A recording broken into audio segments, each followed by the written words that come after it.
Hello and welcome to episode 262 of bookcareers.com live.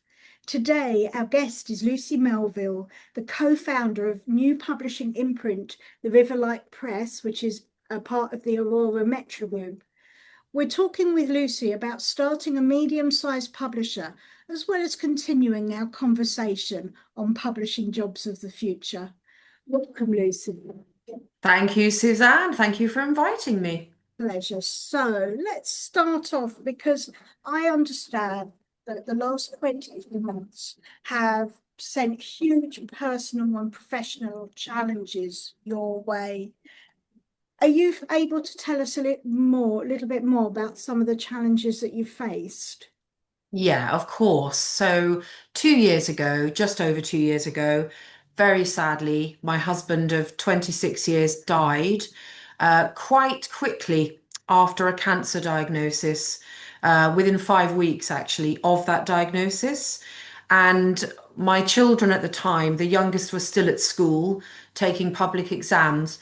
And I was working in a previous role at quite a high level, looking after a global editorial team for an academic publisher. It's quite a high pressured but important role in a business. Once you've been through grief, you understand what the stages of grief are. And it's only now that I can look back and say I was definitely shocked and probably a bit of PTSD. So I carried on working. I went back after just a week of leave after his death, before his funeral, in fact. And I carried on trying to do what I thought was a hugely important role because the company was in a transition period. And it all caught up with me eventually. I began to, I think, burn out, probably is the way to describe it. And I indicated that I wasn't happy. The unhappiness was coming from grieving, in fact, and managing three young people who were very distressed and looking after the biggest team in the business. So I did perhaps an unwise thing. For anyone listening, I'm a very open and transparent person, but I probably would counsel people not to tell their boss they're thinking of leaving. I think even if you have a trusting relationship, I put that trust a little too far. And eventually, after trying that a couple of times, he decided that I was leaving. And actually, at that point, I just about got to the point where I was beginning to feel myself again. And so, ironically, I was beginning to recover, and that's the moment I lost that job. So, I lost it just a year after losing my husband, and that created a huge seismic change in my life. So, I'm now a widow, my children are leaving home, I don't have a source of income. I'm at a certain age in my profession with a huge amount of experience, but where do I go next? And actually, Suzanne and I had some very important discussions during that stage, which I will say were immensely, immensely helpful in helping me to sort of find myself again and reposition. And so now, as Suzanne says, I'm now very happily the co-founder of a new non-fiction press. And I also work as part of the larger group behind that press, the Aurora Metro Group. So all's well that ends well, I suppose you could say. Thank you so much for sharing that very personal story. And as you so rightly say, that don't tell your boss you're leaving. I always Yes. try and emphasize the only time your boss should know that you're thinking of leaving is when you put the resignation letter on their desk. Yes. And you are right, Suzanne. And that is a lesson I learned the hard way Yeah, by it's not doing that. But good, listen to Suzanne because what she says is true. Even if you feel, as I did, that you have a close friendship, don't mix business with pleasure. And talk to your friend about it, or talk to your mentor or somebody around you if you're having doubts about your role. Don't talk to the person who's actually got the power, because this could happen. And I wouldn't wish the experience I had on anyone else. However, with people like Suzanne in the industry, there are always a network of people who are there who will be able to help and guide you through even some very dark times.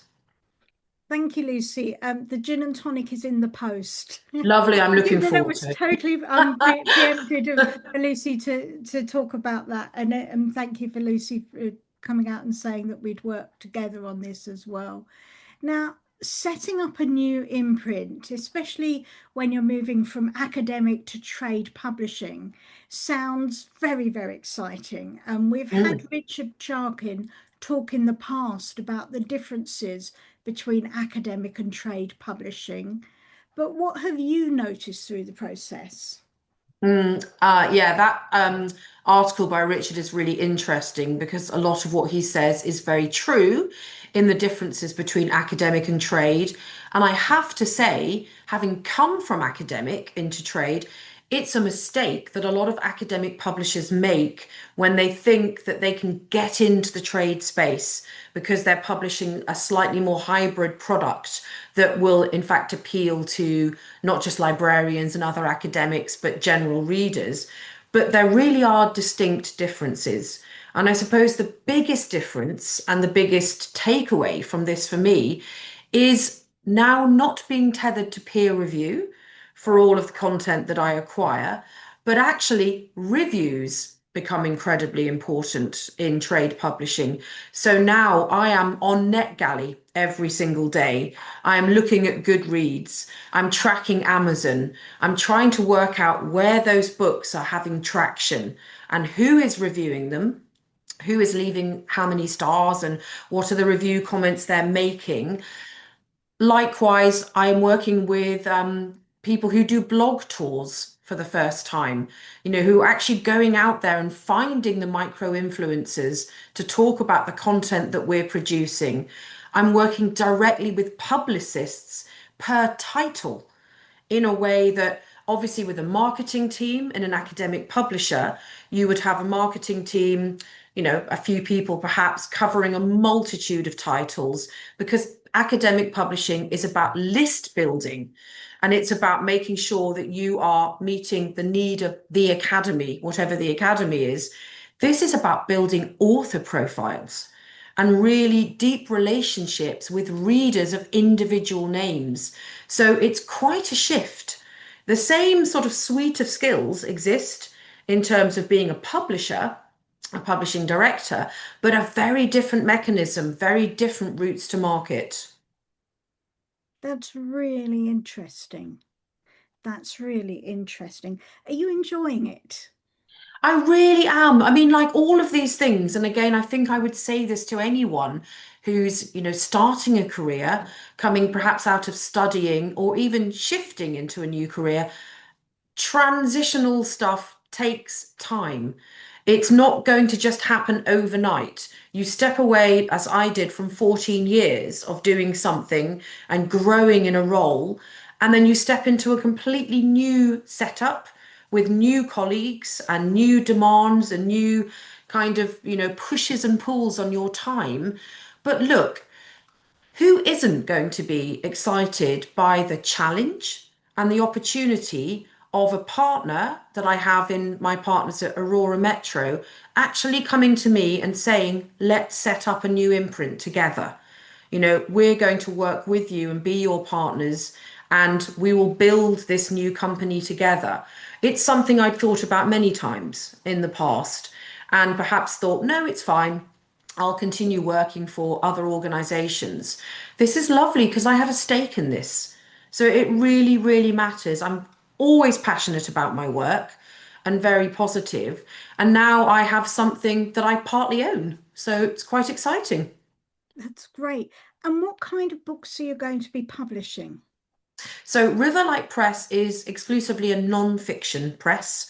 So we are looking at really building on my experience and building on the fact that with Aurora Metro and Supernova Books that are part of the Aurora Metro Group, we already have a strong fiction list, non-fiction in the humanities and social sciences, and very much written by the kind of people I've worked with before. In fact, some of them are working with me, and crafting books, perhaps written by academics, but not exclusively for other academics. They're for me, they're for you. These are the kind of books I want to pick up when I walk into Waterstones or Blackwell or wherever it is that I'm browsing and I see the new titles in the non-fiction display. I am a bit of an avid non-fiction reader, always have been. And now I have the luxury of reaching out and finding a new network of people who are writing some genuinely inspiring and really quite courageous texts that you will know, Suzanne, you've just published your book. There it is on the shelf behind you. It's an amazing privilege to be able to do this as an author. And I want to give our authors, I'm all about author care, the best possible experience they can have. Thank you. Thank you. Now, we're having an ongoing conversation about publishing jobs of the future. What jobs do you feel are at risk in publishing, and which roles do you feel are emerging? It's really interesting, I think, to get your viewpoint because you're Yeah, going through all this transition yourself, and especially when you're absolutely. starting up a new imprint from scratch, and that you're Yeah. looking around and you're able to build not just the list that you want to, but maybe the people skills that you want around you. Yeah, it is really interesting because actually, in combination with Cheryl Robson, who is my kind of day-to-day business partner, we are looking at the whole business, but looking at the way that Riverlight Press wants to emerge as a new player, and those traditional roles that we are experimenting with ourselves in terms of how we're curating our texts. So the traditional roles, perhaps of proofreader and typesetter are definitely changing. The technologies are shifting to allow a different kind of workflow, different timescales. There are technologies around now that, given the right templating and given the right kind of inputs, because of course it's always about how you kind of style out the product that you want to see coming out, you can have a book produced within an hour. I mean, it's quite extraordinary for a very, very low cost, a fraction of what it was just a few years ago. Translators, we do a lot of rights deals. We've bought in a lot of rights for Aurora Metro. I will be hitting Frankfurt Book Fair this year almost exclusively with a rights hat on in the agent and literary zone. And now I'm looking at potential swaps, right swaps and deals, and knowing actually that the prohibitive cost of translators that would have stopped these from happening in the past might not necessarily be the case anymore with some of the tools that are available. So those sorts of jobs, those traditional jobs, proofreader, translator, basic data entry, there was a time in my previous employer where we used an ERP system that many people will know, one of the market leaders, Clopotec, and we had people doing data entry in Clopotec. They were hired simply to keep that ERP system up to date. Do you really need to do that anymore? There are products available that will help you kind of produce a blueprint for entering your data without having to hire someone to sit and manually do that for you. Customer service. We all know when we're on different websites that you get the little AI bot that pops up and says, how can I help you today? What questions do you have? They can't answer everything at the moment. And I won't mention a certain company I've been working with for a domestic supply where I've definitely switched off from the bot. But they are nevertheless, they're able to now, and increasingly they'll get much better at being able to anticipate and answer questions. So again, many of those entry level, sort of assistant level roles are going to change for sure. They're not going to go away altogether because it's really about augmenting your knowledge.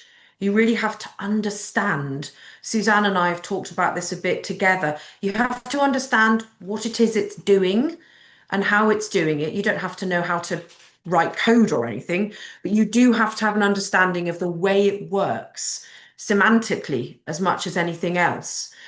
So, in terms of the future, from where I'm already looking now, is if I'm looking at editorial people, I want to think about assisted editors. So, people who will work with me. I'm assessing a couple of manuscripts at the moment, and I'm getting humans to read them.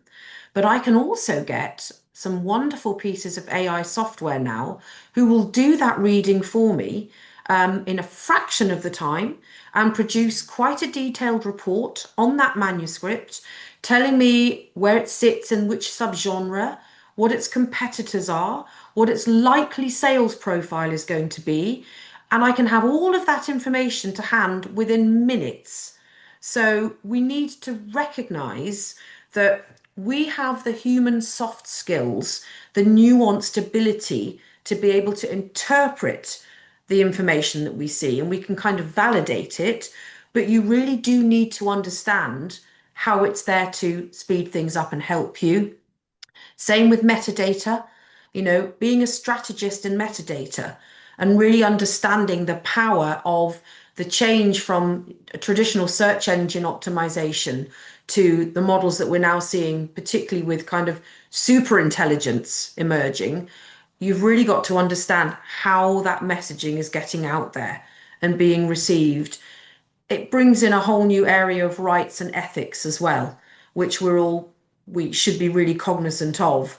What about, the ethics of AI written material, AI generated images? All of those kind of things are happening more and more. You need to know, without being a legal eagle, you don't have to be a lawyer, but you need to have enough understanding to really, penetrate into copyright, voice licensing, where artificial voices are being used, just ethical usage of content. Every publisher must have a stance on this. How do you want your content to be used in LLM training, for instance? So, one of the titles I think I sort of come up with is AI creative engineer, somebody who really is quite geekily into all of this, who can help you as a company to assist you in growing with AI, because that's where the winners will be, I think. The losers will be those who don't adapt quickly enough or sort of do this because they're slightly afraid. But you can enhance your own learning. You can have a bit of fun as well. We've both talked a bit about how we've had a bit of fun with Chat GPT. Everyone should play around on it a bit and sort of learn the way that it, cascades its answers to you, and then see how you can influence them, because it's actually a good bit of fun to do too. Thank you, Lucy. That's an interesting perspective that you think that the publishers that will suffer the most or do the worst will be the ones that completely block AI from any part of their business. I think so, because look, it's here. It is evolving and learning. We've all read recently in the press that, the sort of super intelligence is due to kind of burst into its own reality in 2027 or something.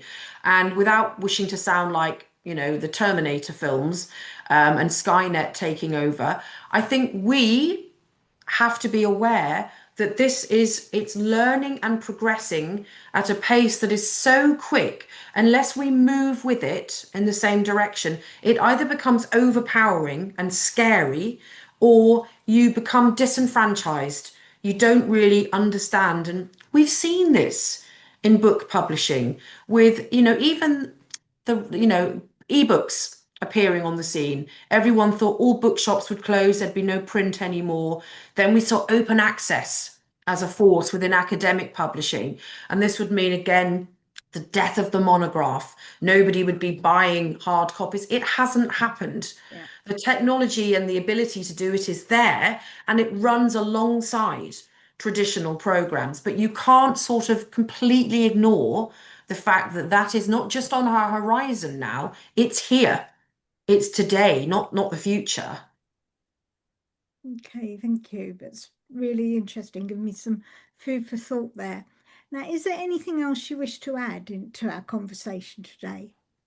Well, I think it's just really important because I work with young people a lot who are starting in their own publishing career, including my daughter, actually, one of my daughters, who's been working for Aurora Metro and Riverlight Press. And that's just, I would personally say, if you have any worries or fears, a bit of myth busting might need to happen. And I think Suzanne can help with that, just in terms of those first important steps on the ladder. It's like any career. or any objective you've got your mind's eye set on achieving, you will get there. It's just about surveying the landscape, trying to understand where you are in the value chain. So if you're going into marketing, you're going into editorial, you're thinking of production, whichever of the areas, then thinking about which type of publisher you want to work for. I've often had some wonderfully, beautifully written letters and CVs, but they've come to completely the wrong publisher. Maybe they've done a sort of copy and paste and they've forgotten that they're not talking to the children's publisher at that point, or that I'm not the magazine publisher, I'm this. Really do a bit of research and make sure that if you want to work in trade fiction or non-fiction, or you're interested in theatre and drama, where would you go?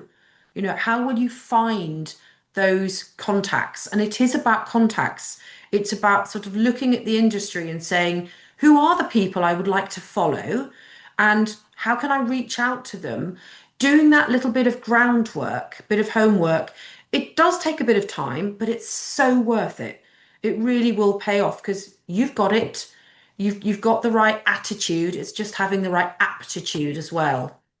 Thank you, Lucy. And I think that applies to anybody at any career level as well. Yeah, It's that's true. it's about looking for what you want to do, looking at who's doing it and how you can be part of that. Now, I've Yeah. had lots of chats with people who said we don't talk enough about books on the Book Careers podcast. So please, what book are you reading at the moment? Well, I'm reading a wonderful book by someone called James Rebanks, who's written an English pastoral. So he is a shepherd in the Lake District, a farmer, a proper sheep farmer, but he writes in the most lyrical, beautiful narrative way. The guy is a genius. It's musical. His description of the landscape, you can visualize it, even if you've never been there, to those hill farms, which I have because my late husband's mother came from that area. The way that James describes and brings to life these little hill stations up high and the different seasons and the impact of the farming markets and the auctions, it is just so vivid and visceral, an enviable talent to be able to do. But yes, that book, I'm just on the last few pages, and I will then experience that bereftness you have when you finish a really, really good book and you're like, oh no. I'll have to pop along to St Andrews because I'm up in Scotland just now and go to the bookshop and get another one. Okay, thank you, Lucy. There'll be a link to that book and all the other things we've mentioned in today's podcast in the show notes. Lucy, thank you so much for your time. It's Oh, been lovely. fascinating. Thank Thank you, Suzanne. If you're looking for a job in book publishing, please subscribe to this channel and visit bookcareers.com for further resources, including how to access one-to-one career guidance. And don't forget to buy the book, How to Job Search in Book Publishing, The Ultimate Insider's Guide. May you all be doing a job you love and being paid the salary that you so richly deserve.